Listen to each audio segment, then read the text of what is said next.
Good morning. I'm actually waiting for the audience to join in.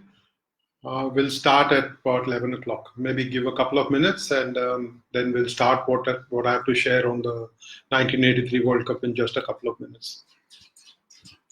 Good morning to you, Prakash, and thank you very much for being here and for setting this up.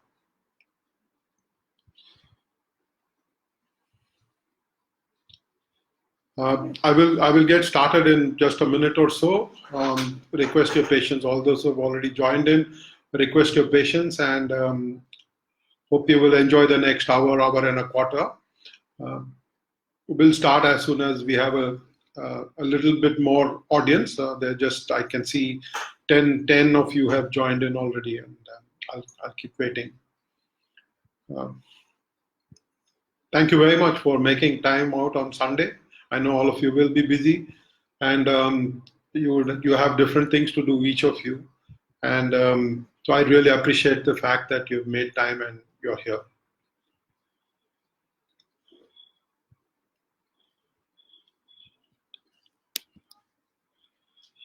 I need to be able to scroll, and I shall just set up my chat window in such a fashion that I can check what is happening on the chat.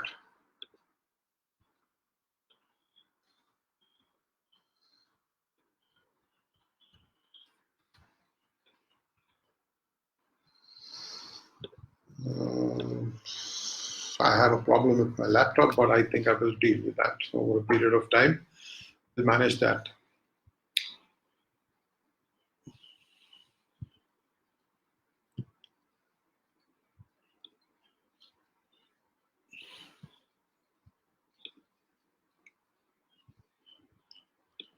Let me start with some music. This is actually a music site, so let me start with some music. And before that, good morning one more time, and thank you for being here. I know a lot of you are cricket lovers. A lot of you are my friends who have made time to be here. I truly appreciate the fact that you've made time on a Sunday morning. 11 o'clock, all of you will have either finished a late breakfast, a lazy breakfast on Sunday, and some of you will be getting ready to have maybe brunch. But I truly appreciate the fact that you're here today. Let me start with a bit of music, and I will ask you maybe on chat if you can share with me and see if you remember. This is a song that all of us would have heard at some point of time in life. Let me see if we can recall the prelude for this song, and let's see if you know what song it is, and if you know the first line of the song. I shall play the first line of the song in a little bit, but because this is a music page, a lot of music has happened on Live for You. Prakash has managed to get some of the best young talent to come and spend time sharing their talent on here, because it is a music page, and because cricket is in the form of an interlude to music. A lot of us are passionate about sport and cricket. Let me see if I can merge the two. I can merge cricket and music together. Here's the track that I was talking about. We shall hear this, and then I shall come back to you.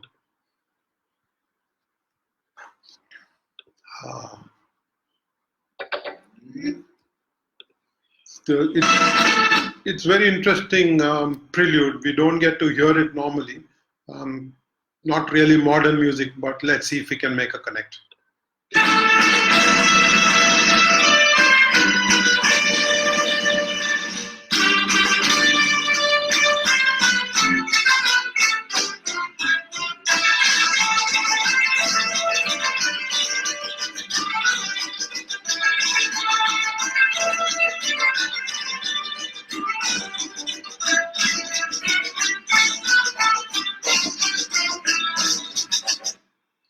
Quite interesting. I think this was the era of the war films then. We had a lot of war films coming out in the late 60s, early 70s. This does sound like it is a military track. See if you can share on the chat. I'll try and read out some comments as we go along. We shall try and make it interactive, even though Facebook Live is all about one camera and one person looking at the camera and having a conversation with the audience. See if you can remember the track and see what connect it brings to you. I shall play it in a little while, and we shall try and resolve what this music track is all about. But whose life has not been affected by the 1983 World Cup win that the Indian team managed in back then? It's so many years. They have to make a movie for people to remember. Do they? Not really. All of us, even those who were born post 1983, their lives have been impacted by the World Cup win and that Kapil Dev and his team managed in England. Nobody gave them a chance. In fact, the odds were 66 to 1. Imagine you put in 10 pounds, you could have got 700 pounds in return if you bet on India to win before the World Cup. 66 to 1 odds. I think it was enormous, and people made a small fortune in where betting was legal. People did make a small fortune. But that doesn't interest me. What interests me is the fact that it has impacted how India looked at itself, how India looked at its sport, how India's looked at its cricket. I think what we don't sometimes realize is the fact that 2007, when Dhoni and his team won the ICC World 2020, when Dhoni again led the Indian team to victory in 2015 in Mumbai, I think. Because these are recent events, sometimes we tend to forget what happened in the past and the contribution of the Indian team of 1983. A little bit of history will not be out of place, and I'm speaking extempore. There are not too many notes that I'm referring to. Little bit of history. I could be wrong with some numbers. I'm not a statistics person, but when you look back, you find that India had not played enough one-day internationals. I think they played just over 35 or 40 one-day internationals till the 1983 World Cup. They had started playing in 1974 in England. Ajit Wadekar's team played 2 one-day internationals in England the first time. From then, nearly 10 years, India had played just 40 one-day internationals. Today, the Indian team plays 40 one-day internationals in a calendar year. It manages so much cricket. But one-day cricket was not really popular in India. It was not accepted because we were traditionalists. We seen ourselves as very conservative people who love Test cricket, who back Test cricket, and one-day cricket, as Suresh Menon once wrote, was seen as a pimple on the face, and people expected that it would go away. Especially because Kerry Packer had been involved, there was a slightly rebellious nature to the game. And India had not done well in both the World Cup before. 1975, India beat East Africa. And in 1979, it played 3 games, did not win any, even lost to Sri Lanka, which was not a test team even at that point of time in 1979. In 75, I think all of us remember it for the wrong reasons. There was a 36 not out made by Sunil Gavaskar against England, which had scored 300 runs. And he batted through 60 overs and scored just 36 runs. So one-day cricket was not really popular. I think you had Venkat Raghavan leading the team in both the World Cups in England in 75 and 79. India did not inspire much confidence, nor did it much later. Until I think we got to Berbice. The Indian team got to Berbice in 1983. It had a young captain, Kapil Dev, 24 years old, slightly rustic background, not as he himself sometimes pointed out, while the others were cultured, he came from an agriculture background. I think he's being modest at some point of time where he says that. But young man from Chandigarh, and back or beyond as far as Indian cricket was concerned, because it was centered around Bombay, it was centered around Karnataka, it was centered around Delhi. Tamil Nadu would contribute a few cricketers. There were some from Hyderabad as well. So the major centers were constantly producing the cricketers. And here comes Kapil Dev, somebody who throws caution to the wind, who plays cricket in a very different manner, and goes on to lead the Indian team. Sorry. It was Berbice in the West Indies in 1983. It was sometime in March when India beat when India beat the West Indies for the first time. It was a shock to the West Indies. It was a surprise to a lot of Indians that India could actually beat the West Indies. It was wonderful. Not many of us got to see it live. We read about it some 36 hours after the win. Because of the nature of communication in those days, you had to rely on newspaper reports. Sometimes you could have All India Radio giving you commentary, but I don't remember 1983. The tour of West Indies were being covered by television, by Doordarshan. You might have had radio. I used to work for the Hindu at that point of time in Chennai, and I remember reading R. Mohan's dispatches back in the 80s, just when I had joined. And this was a few days after I had taken on my position as a sub-editor with the Hindu. In March 1983, the Indian team beat West Indies, and nobody would have envisaged an Indian team that did not like one-day cricket too much beating the West Indies. Sunil Gavaskar made a half century. I think Ravi Shastri and Roger Binny picked up 3 wickets each, and India had about a 27-30 run victory over the West Indies.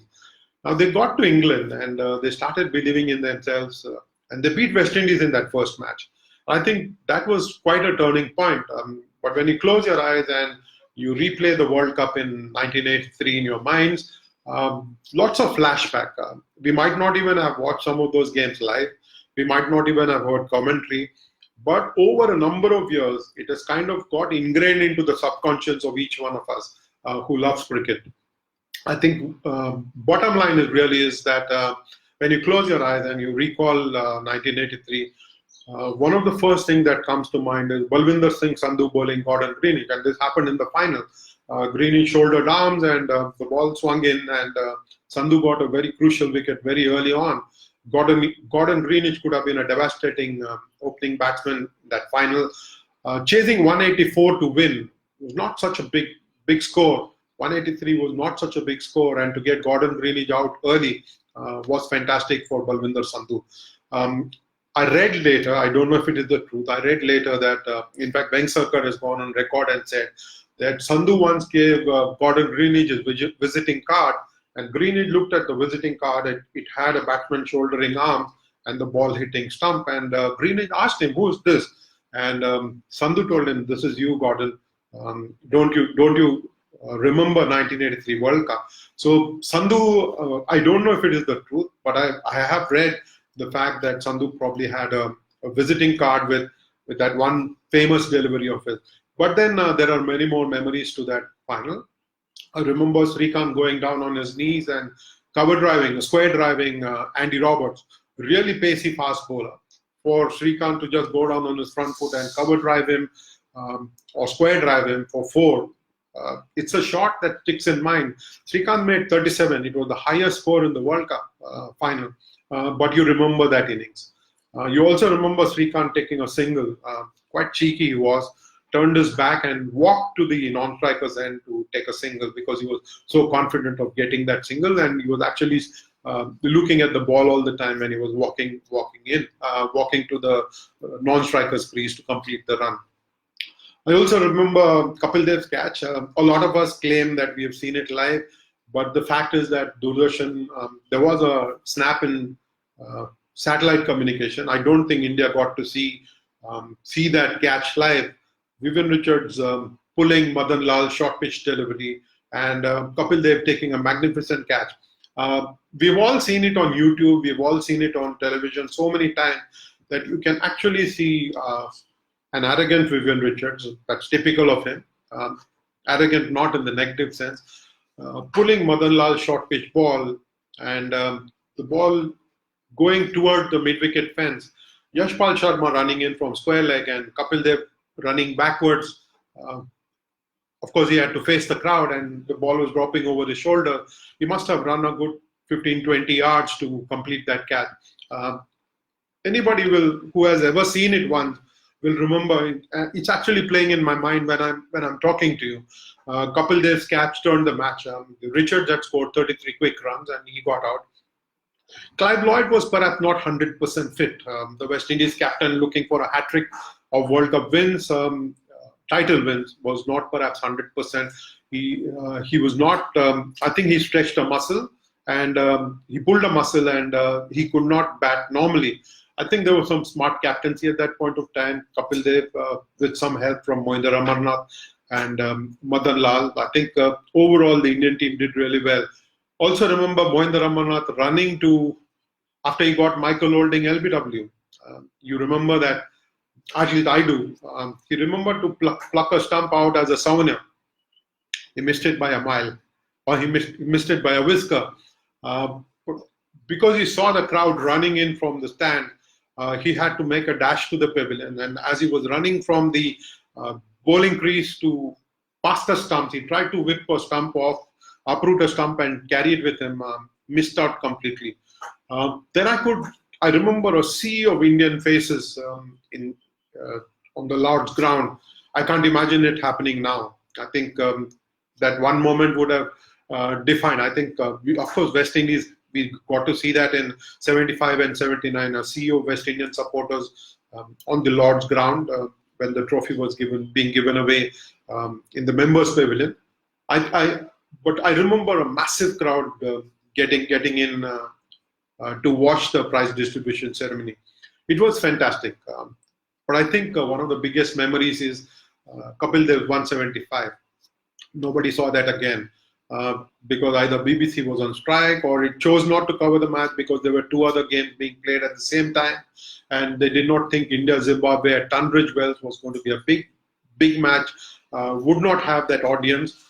They missed covering that match, and I don't think there's great footage of Kapil Dev playing that magnificent 175. India was down 17-5 against Zimbabwe, and if India had lost that match, it was out of the World Cup. Even though it had beaten West Indies, it had lost to Australia.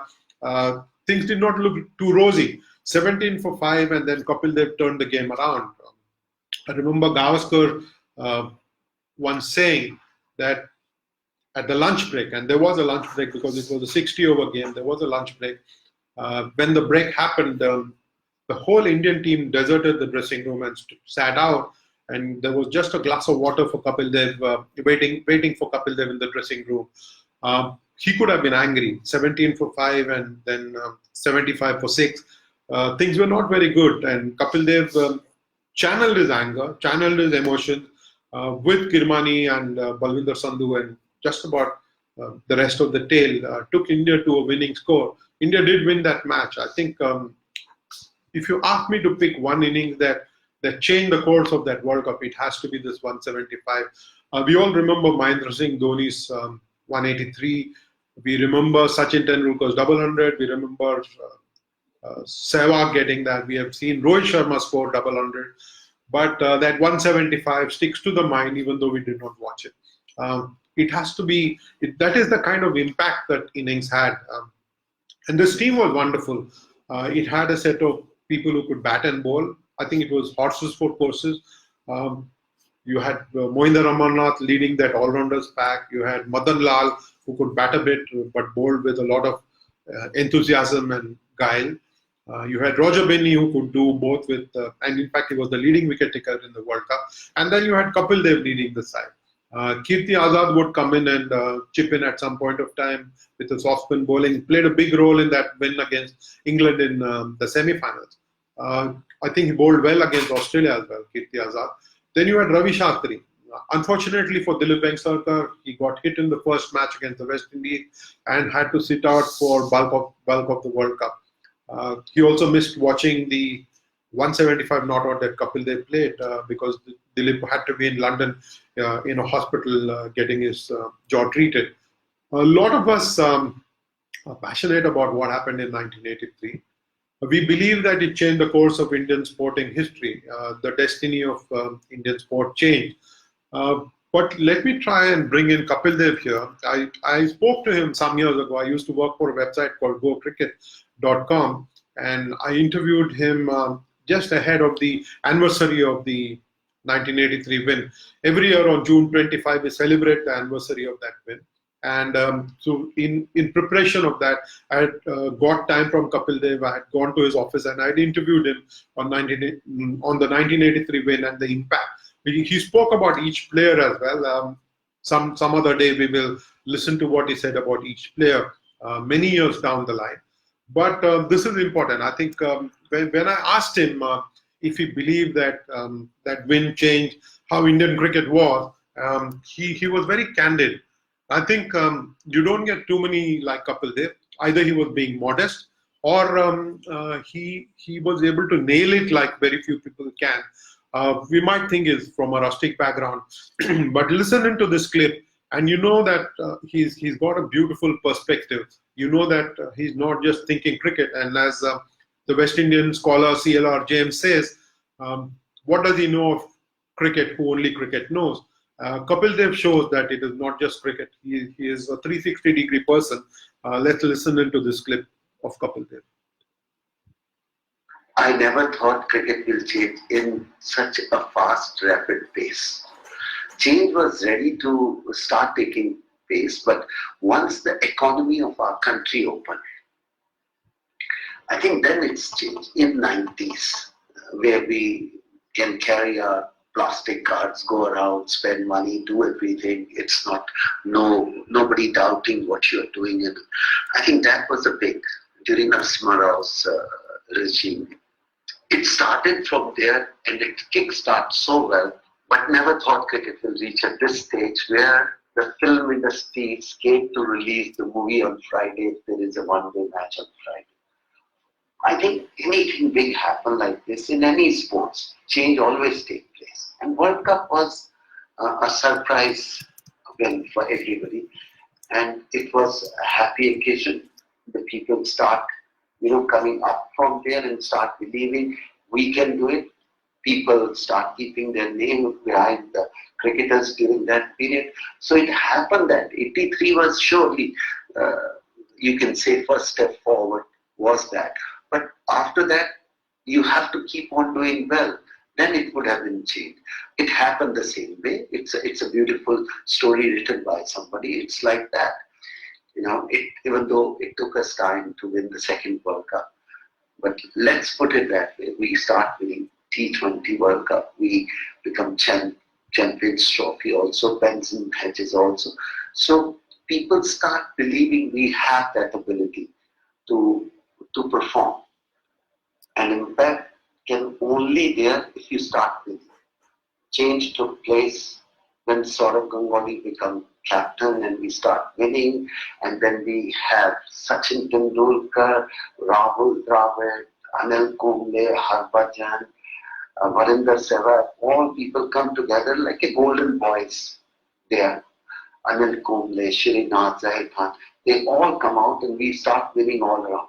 I think from there onwards, we start believing, and our common person in the street start believing we can beat anybody. And when that tape moves, when that tape, shape, then you say, yes, I think cricket has changed in our country. Beautiful, isn't it? Here's somebody who has led India to victory, but many years down the line, he says that Indian cricket did not change not so much because of the 1983 World Cup, but because of the opening of the economy in 1991-92 under P.V. Narasimha Rao. Also, I think it was very important that in 1982 you had color television coming into India thanks to the Asian Games being held in Delhi. It's very significant.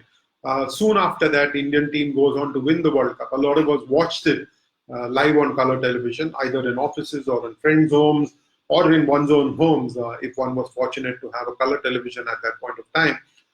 I was working for the Hindu and I was on night duty, and there was a remarkable turnaround. Nobody believed that 183 could be defended. Apparently, Kapil Dev inspired the team and said that let's go and fight it out like the troops would. And then India did manage to do a good job of defending 183, and by a massive margin, 40 plus runs. I think it was significant. But we were caught in a soup. On the desk, we wanted a picture of the Indian team. We didn't have a picture those days of the Indian team, a group photograph of the Indian team. And for you to get a picture of Kapil Dev holding the trophy, it would be very late. So what we did was we put in 14 snaps of the players and then the manager's picture as well. If I remember right, we had a banner headline, and then there were 14 individual pictures. This is 1983. Of course, with technology, everything has changed. The Indian team wins in 2015. The whole country comes to a stop, and you're able to get a picture in just a matter of a few seconds, and you can update it either on the website or in a newspaper or whichever form, whichever media you are part of. Even your blog, you sometimes take pictures and post it. And people have become very smart at posting screenshots now. But back in '83, we were struggling. We didn't have a group photograph for the early edition. Of course, we got one for the later edition with Kapil Dev holding the trophy. And I remember us changing it in the dead of the night.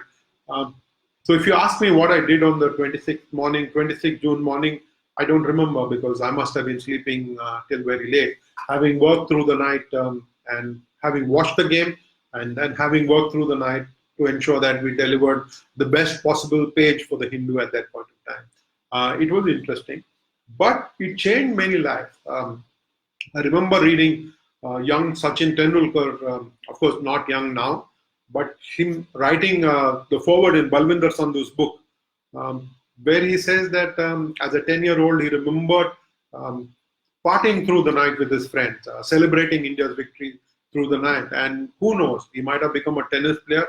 Apparently used to love John McEnroe, wore a headband around his hair like John McEnroe did, and he might have become a left-handed tennis player for all you know, but for this 1983 win. And not just Sachin Tendulkar, I think Rahul Dravid is also on record as saying that lots of youngsters, including himself, were inspired by the 1983 win. They would have been 10 years old. Rahul and Sachin would have been 10 or 11 years old at that point of time when India won. And it inspired a lot of young Indians to take to cricket and to play it with passion. Obviously, it had its impact on cricket. And see, many years later, I would go and get autograph of the team. This is one of my prized possessions. Not in the best shape, but you got everybody from Kapil Dev to Sunil Walson. You got everyone. So all of us have got memories. And who can blame Dravid and Sachin Tendulkar and Ganguly and Lakshman for being inspired by that 1983 win? But what it did was much more than cricket. There is an allegation, there is a charge that most people make that cricket has drowned every other sport in this country. I do not think so. I don't agree with that. Primarily because it is European football which dominates our television screens now. It is American basketball which our youngsters are hooked onto. There's Formula One that has come to our drawing rooms, and there is plenty of golf and tennis that happens. Cricket, of course, they have managed to build a beautiful product around Test, one-dayers and T20, and it's beautifully designed as well. I mean, it's very fortunate for cricket that at the end of every over, there is close to a minute of commercial time. People can run commercials. So there is plenty of money coming in. Football, there are no breaks. Hockey, there is no break, even though they have altered the format. They have made hockey into, instead of 2 halves, it's now 4 quarters, so that you have a couple of minutes between each quarter where they can show commercials. But it's not like cricket. You look at a one-day international, you got about 98 minutes of commercial time. I'm calculating 49 overs in each innings. If two teams bat through 50 overs, you got 98 minutes of commercial time. That is as much time as a football match, or as much time as a basketball match with a stop and go watch. You can't be showing commercials in a basketball match or a volleyball match as much as you can during a cricket game. Tennis is one sport where players rest after 2 games, so you get to see some commercials in tennis when they're not showing the replays. But cricket is kind of designed for television, and I think it's a beautiful product that way. And both broadcasters and cricket officials have made the most of it. It's a challenge that most other sport people find, most other sports officials find difficult to manage, primarily because they don't have a product that can be shown on television like cricket can be. 6 hours with 1.5 hours of commercial time. You take a T20 game, you've got about 38 minutes of commercial time. Even in that 3.5 hours, you've got about 38 to 40 minutes of commercial time. And I think this is what sponsors want. This is what television companies want. They pump in plenty of money into the sport because they're able to showcase their products in those 38, 40 minutes in a T20 game. You can't blame cricket for that. But what are our youngsters hooked on to these days? Of course, cricket, but they're also watching a lot of European football. I go to a market in Delhi, I maybe go to a Sarojini Nagar or a Lajpat Nagar, or sit in a coffee shop. A good chance that in 1 hour you will find a kid wearing Messi on the back, or he's wearing a Ronaldo shirt. You don't even find a Virat Kohli shirt in the market. Nobody is wearing a Virat Kohli shirt. Easily the most popular Indian cricketer today, the most popular sports person in India today. With due respect to Dhoni, who's kind of fading away now. But with due respect to all the world champions we've got, PV Sindhu, for example. Nobody wears a PV Sindhu shirt. I haven't seen one. But plenty of football shirts you will get to see. You will get to see basketball players being celebrated in India. We don't have the quality of rising up to that level, but our aspirations make us go and watch. We are a beautiful audience in this country. We are a huge market, and television does tend to cater to that market. It hooks that market and takes them along. So sports officials have always found this a challenge in India to be able to match cricket. And the easiest thing for them to do is to say, oh, cricket has taken away all the money, we are left with nothing at all. But above this, I think Kapil Dev's team instilled a sense of self-belief in all of us. We could believe that we can go out and conquer the world. We started believing that we were a young nation, remember. We were having got independence in 1947. We were still a very young nation. And we needed that boost of confidence. And sport does tend to instill that confidence in you. Sport does tend to make you believe that you can rub shoulders with the best and you can beat them. For India to beat Australia, England, and West Indies successively in 3 games to win the World Cup, you started believing. Like Kapil Dev told us a short while ago, we heard him say, the man on the street started believing that he could do something different, that he could take on the biggies. This is the kind of impact that the team had on India. A lot of us think that it is only on cricket and only on sport, but I think Kapil Dev's team was able to change the way we thought. We no longer had that negative mindset. We started believing that we could be challenging the world, we could be competing with the world, and we could emerge on top of the world. I think that belief persists. Now, if you had Saurav Ganguly go on to win lots of test series overseas as captain of the Indian team, if you had Dhoni leading India to victories in the ICC World 2020 and in the ICC Cricket World Cup in 2015, somewhere down the line, this team of Kapil Dev in 1983 is responsible for us believing that we can challenge the best in the world. Is it too much of a burden that Kapil Dev and his team have to carry for the rest of their life, that they were able to change a society? Is it too much of a responsibility that we are attaching? Or am I just being a plain old silly romantic who thinks that everything changed because of Kapil Dev and his team? The hockey team had done really well before that. Plenty of Olympic gold medals, 8 of them in fact till 1980. And then the World Cup win in 1975. Unfortunately for us, we don't remember much of what happened to Ajit Pal Singh's side and how it went on to beat Pakistan in the final and claim the World Cup. It's the only World Cup win. And as Kapil Dev said, and he believed, and I agree with him, you have to keep winning. Why does Indian cricket team dominate the psyche of the Indian sports society? It's because you play 100 days in a year and you win more often than you lose now. It's very important for teams to win. Sometimes I don't even know when the Indian football team is playing an international game. They do play a friendly, but are they playing one of those big matches where they're trying to qualify for the World Cup, where they're trying to qualify for the Asia Cup? I don't even get to know. Of course, as a journalist, I know. I'm talking about the common man. It's very hard to track what the Indian football team is doing because the gap between its matches, the gap between its the number of tournaments that it plays overseas is vast, and we don't get to see every time the Indian team is playing football. We don't get to watch it. It is the same problem with the hockey team. It is the same problem with other sport as well. If for example, Neeraj Chopra is competing in Europe, the javelin thrower who we've all come to love so much, we don't get to watch him. Of course, if he's in the Diamond League, we get to watch some clips. But if he's not competing in the Diamond League, it's very difficult for us to track what's happening. So, as a sports fan, I want my heroes to come and play at home, and or conversely, what happens is the people who are playing in my home become my heroes. That is why the Ronaldos, the Messis, and the Kakas, and the Sanchezes, they become such superstars in this country. I remember Formula One driver. Uh, Now he's driving for Ferrari, Lewis Hamilton, coming to India and endorsing a product. He became big in this country. Lewis Hamilton, of course, he's a champion, deserves all the attention that he gets.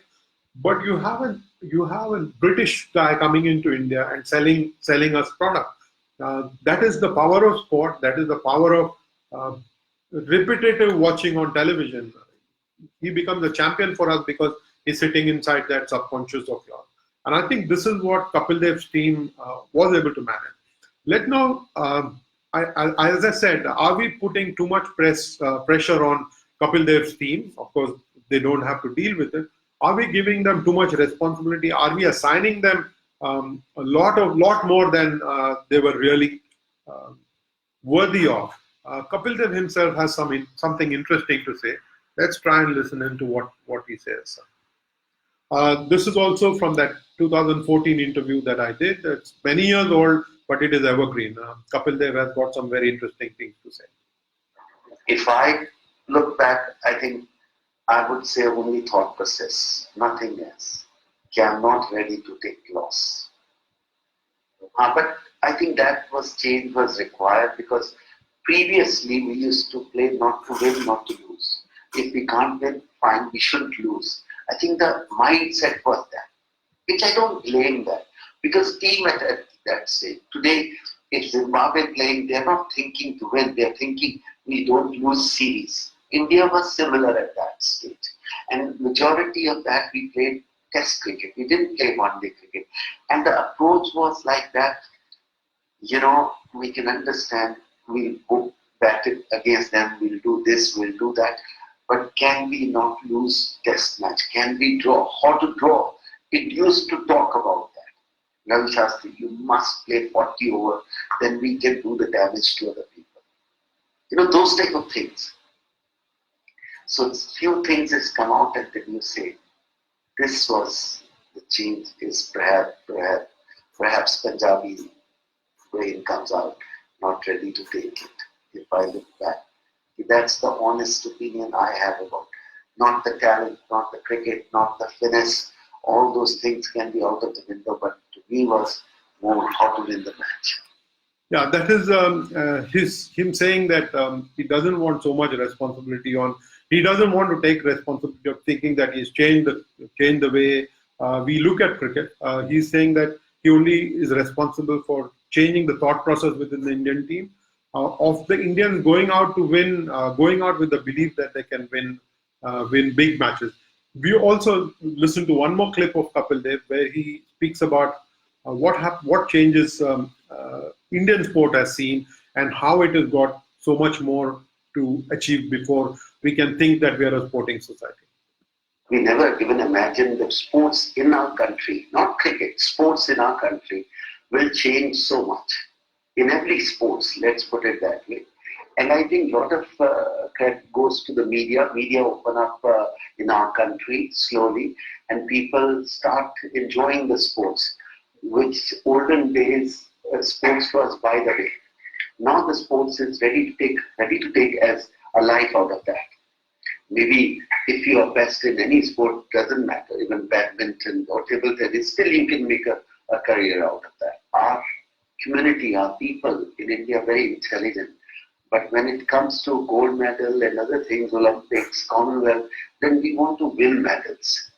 But we can't win medals until unless the infrastructure is good enough. When we don't win medal, we all say 125 million people, but we don't have one medal or two medal, something like that. But for that, you have to give infrastructure. If I compare India with Holland or Belgium, Holland hockey I'm comparing. India had 15 astroturf in India. A Belgium or Holland had 200 astroturf. So the number of people playing there is far greater than the number of people playing in India hockey. But people says our country is so big, we have so many people, we can't produce. We only give facilities to 15 cities in hockey, where the young boys come and play. And that also, everybody can't go and play. We don't have astroturf in schools, we don't have in clubs, we don't have in universities. That's where the people come out from. So that's the difference.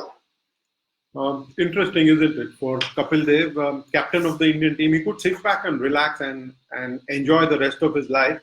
But he's somebody who's thinking always about India, about Indian sport. And for him to say, this is 2014, where he says there are only 15 astroturfs across the country. And he knows because he's into the lighting business and he knows the facts of Indian sport and the infrastructure. Things have changed now. In the last 6 years, things have changed a little bit, but it's not going to help India so much become a sporting nation. We will keep looking for the medals. We'll keep looking at a handful of young athletes to go out there and conquer the world and make us believe that we are a sporting nation. We've got a long way to go, but somewhere down the line, that 83 team has sown the seeds of belief in India. Let me also try and bring in Abhinav Bindra at this point of time. Unfortunately, I can't play you a clip, but Abhinav Bindra has said he's a huge cricket fan. And if I remember right, he once, he wrote in his book about how he sat through a test match in England at Lord's that India played against England in 1996. This was Rahul Dravid and Saurav Ganguly's debut test match. Javagal Srinath got Michael Atherton out in the first over. And I think Abhinav Bindra was part of the audience there. Some 12 years later, he went on to win India's, he became India's first Olympic individual gold medalist. He could have played cricket. Of course, he might have been too skinny or on the weaker side. And he did not prefer cricket. Took to shooting and then rose to become the best. He's not somebody who thinks that cricket has taken away everything from other sport. Of course, officials need a lot to do, not just shooting officials. Other sport officials need to do a lot more before their sports become popular. I don't remember when shooting happens on television. There is a World Cup that happens in India every year. Beyond that, we don't get to see our shooting stars. Unless you're Manu Bakar, unless you're Saurabh Chaudhary, is seen often on television. They're not going to become household names. We will talk about them at Commonwealth Games. We will talk about them when Asian Games happen and they win medal. Then we will quickly forget them. You need your stars to be playing on television. You need them to be playing more often than they're doing at this point in time. But what Abhinav Bindra says is very interesting. He has his name has never been called out. All of us remember Sachin's retirement. And the chants of Sachin, not just at the retirement, but during matches as well. Now, I don't think Abhinav has ever had the opportunity of his name being chanted. Not that he's complaining. He chose a very different sport. He chose a sport where you have to internalize a lot more, where your performance depends on just 2 hours of great performance. Unlike cricketers who are performing every other day. If you fail in a test match, you get an opportunity. A World Cup, a World Championship doesn't happen often. It doesn't. The Olympic Games don't come every year. So you have to be at your best at the Olympic Games, and that's 2 hours is all that matters in a sport. And those 2 hours is what he's living for. Unlike cricketers who can wake up one morning because you've not performed well, you can wake up the next morning and go out and get 100. It doesn't happen with a lot of other sport. But Abhinav Bindra says that there is no escape from cricket. You might as well embrace it. So Kapil Dev and his team and television and color television and the fact that broadcasters need this kind of programming have gone on to ensure that there is a lot of cricket on television and the team starts winning. Of course, the Indian football team has risen, as Keval pointed out on chat. The Indian football team has risen from 158 a few years ago to inside the top 100 now because it plays a lot more friendly. But you want the team to go out and play the World Cups. You want the team to do well at the Olympic Games. You want to see the team perform in all the big competitions. You don't get to see them play the Merdeka Cup anymore.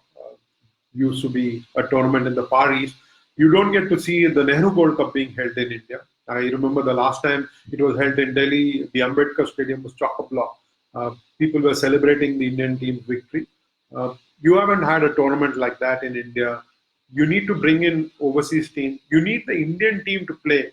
You can keep watching club sides day in and day out, but unless Indian teams start winning, they're not going to sink into your psyche. Your individual players, Sunil Chhetri, everybody remember, for his magic, Baichung Bhutia, everybody remember.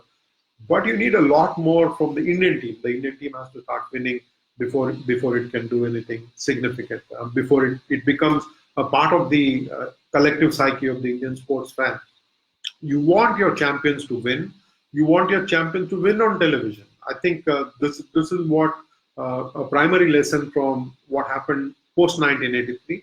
Cricket is made for television. I remember Mr. Ayaz Bindra. He was president of the Punjab Cricket Association. He also rose to be president of BCCI. Once telling me that if tennis and golf can be on television throughout a day, why can't we have cricket throughout the year? And lo and behold, cricket is on television set through the year. It's going to be difficult for shooters and archers and cyclists and athletes to be competing day in and day out like the cricketers do, but you want to see more of them on television. You want to see more sociological stories emerge out of sport like this for them to do well. I think that is the kind of impact, that is the kind of lesson that 1983 Indian team's victory has taught us. Some of us have learned those lessons. Some federations have learned to embrace the change that is coming their way, but most others have been left behind in that way. Kabaddi, for example, has become big thanks to television, taking that sport to a different level. You need more sport to be on more Indian sport to be on television. You need more Indian stars to emerge from the system for us to become a sports playing nation, for us to convert from just being sports lovers to sport competitors. I think you need a lot more youngsters to play sport, a lot more young champions to emerge with the self-belief that they've got. And I think the self-belief that we talk about from Kapil Dev and his team is what you see among the young champions today. A Manu Bakar, for example, a pistol shooter, or a Saurabh Chaudhary. They do not know the fear of failure. And that is the beautiful thing about Indian sport.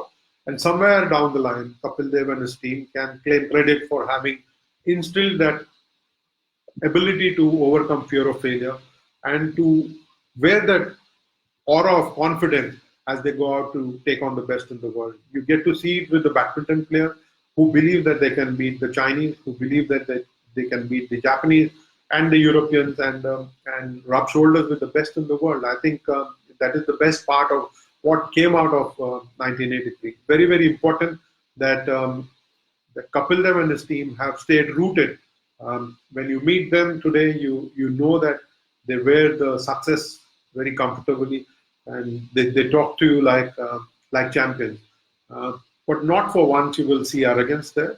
Whether it is a Kapil Dev who went on to claim 434 wickets in test matches and over 250 wickets in one-day international. When you encounter them and when they start speaking with you, they remain humble. They remain aware of the fact that they have been mere passengers along the way. They have been wonderful. They have been terrific passengers, but they have given us all memories to cling to. Today being B.S. Chandrasekhar's birthday, He played one-day international, the leg spinner who bowled India to victory in the Oval Test match in 1971. Very humble, very down to earth, very loved. That's the quality you get to see with this Indian team. And as Ravi Shastri very recently said, the team that won 1983 or in 1985, the World Championship of Cricket in Australia, that team can perhaps compete with the team of Virat Kohli and with the team that Mahendra Singh Dhoni has led. It could be interesting matchup, but something that romantics can uh, discuss some other day. Not the time and place to compare teams and era, but Kapil Dev and his team's contribution. I don't think anybody can ever take them away from that side. Let me play the music track one more time because I'm going to take questions on that I get to see on the chat window. I will take a few questions. I can see Srinivasan asking me, for example, a question on what happened when Kapil Dev realized that there were no television cameras and his 175 not out was not captured on camera for us to view many years later. What kind of impression did Kapil Dev have? I did not ask him in that interview what he thought of BBC's strike or BBC's decision not to shoot that game or send a reporter after the match. I think there was one ENG unit that went to meet Kapil Dev after the match. There might be an interview of this, but there are no clips. But if I remember right, there was one somebody with a video camera, an amateur shot it, and legend has it that Kapil Dev has got a copy of the videotape, so he's probably got to see it, even though he might not admit it. He's probably got to see clips of that game shot by an amateur videographer. These are times where you can't shoot videos. People will step in and say that you're infringing on the broadcaster's right. But back then, people did shoot pictures. People did go with their cameras to the ground and get some picture. So I suspect Kapil Dev has seen a video of that 1983 innings in Tunbridge Wells where he got 175 not out. So I had at the beginning of the conversation that I'm having with you, I had played this music track and I wanted to know if you remember where this is from. This is slightly very military style, but let me try and play it one more time before and see if you have heard this somewhere.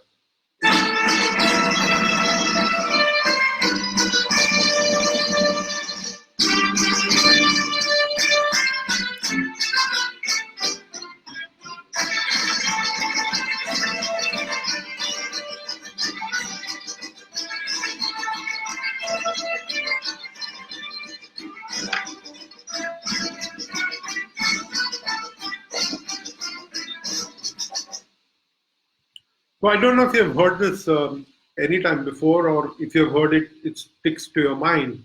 Um, but today, if a PV Sindhu goes on to win a world championship and comes back home, she's celebrated not only in her home state but elsewhere. She does get to travel around the country and pick up a few rewards.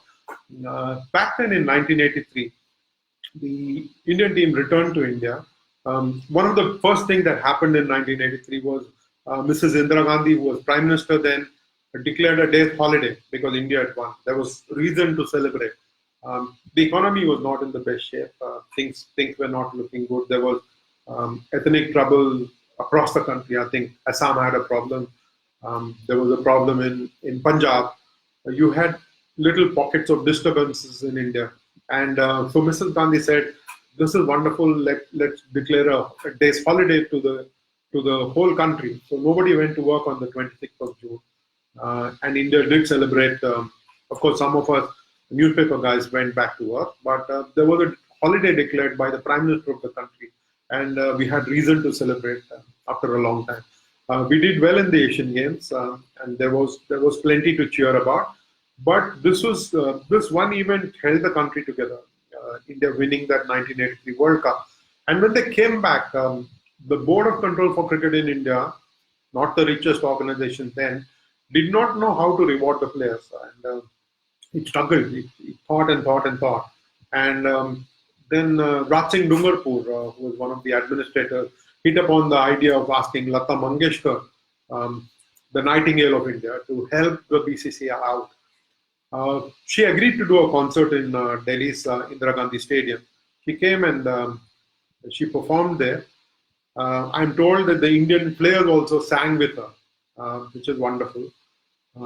But this is the song that she sang. I'm going to play only a few lines, for I don't want to risk a copyright infringement, you see. But you go on YouTube, you might find the song. And this is what Lata Mangeshkar sounds like when she sang that song.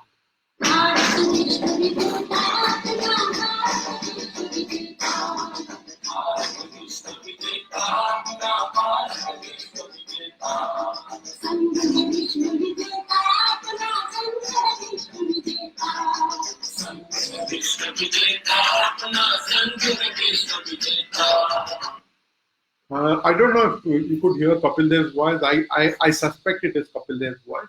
So they raised about 20 lakhs to give away to the team. And the 14 of them and the manager, P.R. Mansingh, they got together and divided the purse that they got. Of course, all of them, the Delhi-based players got a flat from DDA. There were some minor celebrations around the country. But imagine, we have come so far that we now are handing out crores to our champions. When they come back, there is an official ceremony that's held. The Prime Minister meets the champions and gives away a check quickly. We've come a long way. 1983 was a turning point in Indian sporting history. We've come a long way. Every time an Indian team does well, irrespective of which sport it is, the sports ministry does it best to ensure that they are celebrated. And then, of course, the individual states, the sports ministry of each state does its own. And then the corporate step in and celebrate the champions as well. Also, what happened in 1983, apart from this Lata Mangeshkar concert, is the fact that there was a power shift. I think Mr. NKP Salve was the board president, the BCCI president, and he tried to get a few extra tickets for that Lord's final. Could not get any. So he swore that day that he would take the World Cup out of England and bring it to India. So in 1987, we got to see the Reliance Cup being held in India and Pakistan. And then gradually the power shift also happened. The Indian board started dominating. You had Jagmohan Dalmia and Ayaz Bindra coming together and taking over world cricket. India did really well on that front. And it was one of the first sports where Indians started dominating the boardroom. And I think it was important from world cricket point of view that India was able to assert itself. All this would not have happened but for Kapil Dev's team victory in 1983. Decisive turning point from a lot of perspectives. Whichever perspective you go and view it from, you get to see how it helped India evolve. Whether it is in terms of society, whether it's in terms of other sport, whether it's in terms of how you took over the administration of world cricket. I think it was very, very important development in Indian cricket history. Why Indian cricket history? In all of cricket history. So when you get to see how the board struggled, did not have money to celebrate the player, it did not have positions of power to influence Australia and England at that point of time and take over the reins from them. But all that has happened. Sometimes not the best ships have happened, but that's beside the point. But India started having a voice in world cricket. The Indian audience, with the sheer size of the Indian market, has helped cricket grow exponentially. I think you got to see it post the 2007 ICC World T20 as well, with the IPL coming in, foreign players wanting to play in India. There was a time when people would not come to India because they were afraid of picking up disease. Until bottled mineral water came by, most of the big names would not come to India, whether it was Australia or England. They would send their second-grade players to, mostly it would be second-rate players who would come and play in India. Things started changing, and post-1983 it became very, very, very, very different. And I think when you look at history of Indian sport, when somebody sits down to write how India has evolved, 1983 will be one big chapter there, if not more. 1983 will be one big chapter. I will, it's going to be close to an hour that I've been talking. I will now take a few questions that have come to me from chat, and you will pardon me not looking into the computer's camera. I got to look in. Pradeep, I have to say thank you to you. If you have said there have been brought in some insights which are different, I'm glad to be able to share them. Keval, you have been marvelous.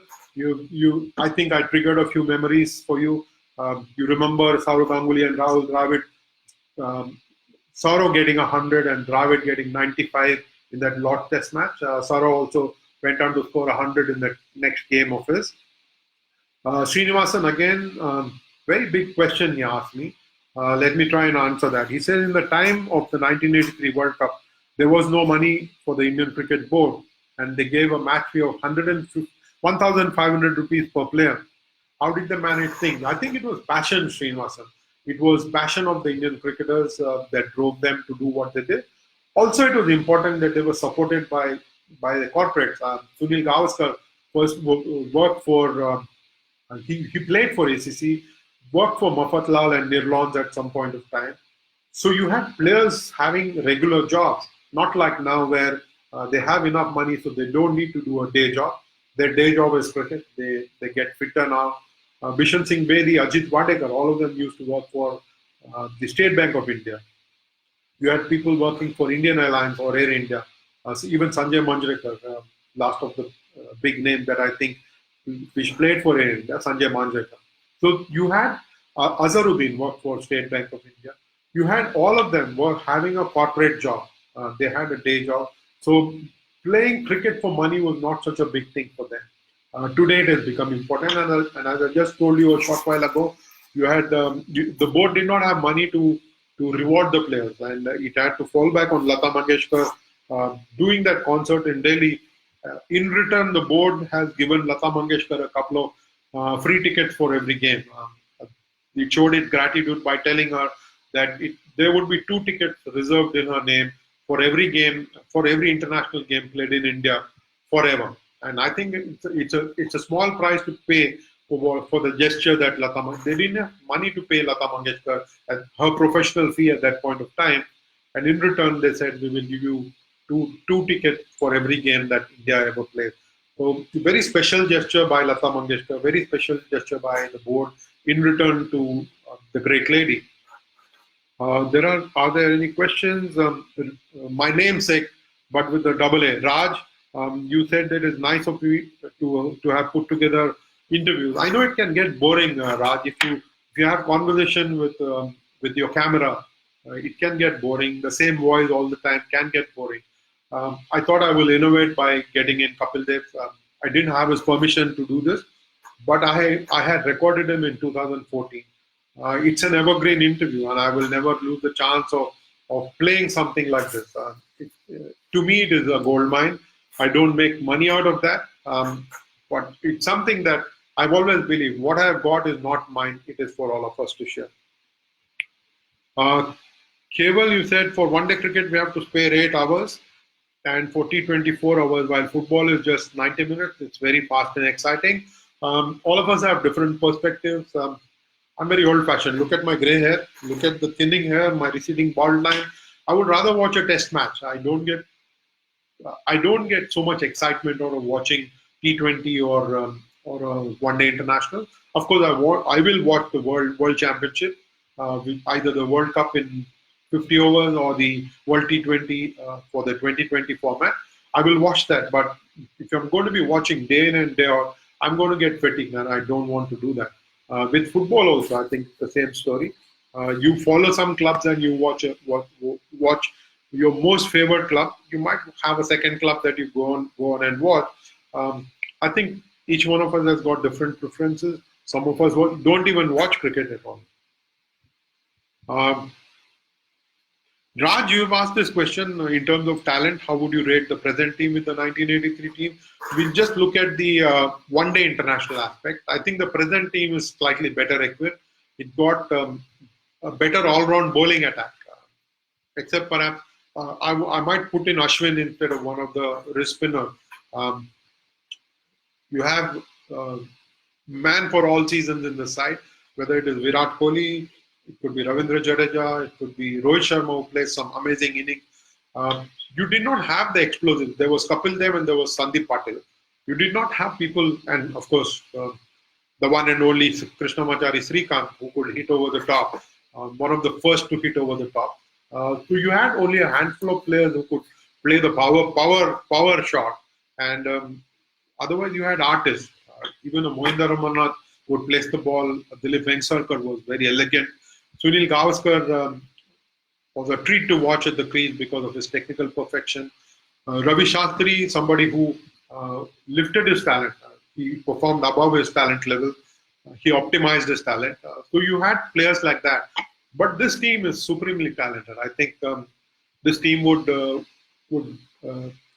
give the team of 1983 a run for its money, perhaps even win a match if it were ever to happen. Is there any other question that's coming up? Okay, well, you love watching test matches, especially the Ashes. I don't watch much of Ashes. I'm an Indophile. I like Indian sport. So if you give me the option of watching Ashes and give me the option of watching a Khelo India school games, I would rather go and watch Khelo India school games, because you get to see young talent, very vibrant. You get to talk to young people. I remember talking to Srihari Natraj, one of India's finest young swimmers.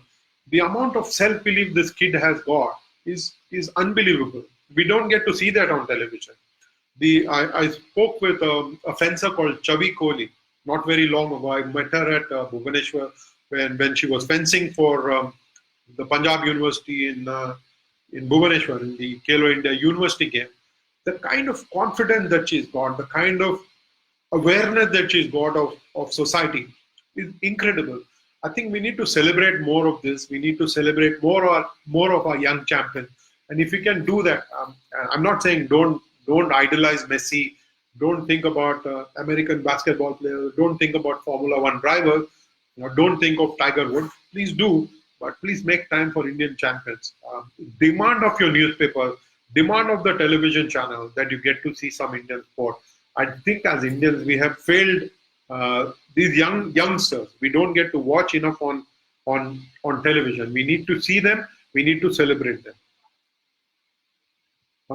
Are there any more questions? Okay, Srinivasan again asked, what was the turning point in 1983 World Cup? It's very hard. Kapil Dev himself believes that 175, the victory over Zimbabwe, not so much 175, was a turning point. But every game was a turning point. India beat the West Indies in the opening match. That was a turning point. Beating Australia was a turning point. Beating England in the semi-finals was one. I think there were too many of this. So to pick any one moment as the turning point of 1983 is going to be difficult. Each one of us has favorite. For me, that authoritative square drive that Srikanth hit, going down on his right knee and square driving Andy Roberts for 4 was a turning point. It was not a high-scoring final. To me, Kapil Dev's catch was a turning point. So there were so many moments in the World Cup that picking one is going to be very difficult. Are there any more questions coming up? I can't see very many. I think I should take leave of all of you. You have been brilliant. Those of you who've made time to be here today have been wonderful.